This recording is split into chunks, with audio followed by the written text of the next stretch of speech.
Bismillahirrahmanirrahim. Assalamualaikum warahmatullahi wabarakatuh dan salam sejahtera. Saya Mahdi Abdullah. Hari ini saya akan kongsikan kepada anda satu petul khusus untuk anda yang menghidapi kayap.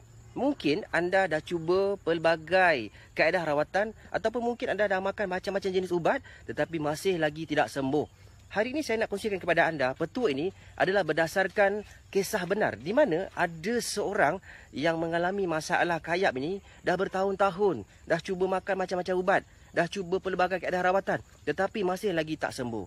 Alhamdulillah, beliau ni telah dikongsikan oleh seseorang. Ketika itu, seseorang ni berkata kepada beliau, cuba dengan izin Allah makan putik nangka. Penawar ni ataupun petuanya adalah dengan makan putik nangka. Masya Allah, putik nangka ni sebenarnya rupa-rupanya ada dia punya khasiat dia untuk penawar kayap. Okey, saya tunjukkan kepada anda, inilah dia putik nangka. Kalau anda tidak ada putik nangka, anda cari di kampung. Okey, inilah dia putik nangka. Ni dia.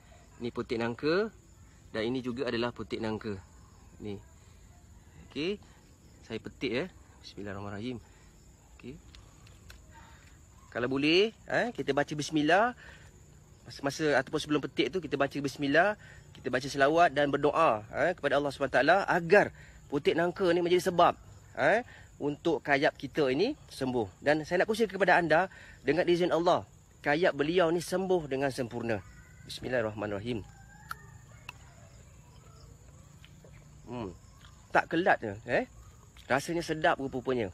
Inilah baru pertama kali saya rasa putik nangka.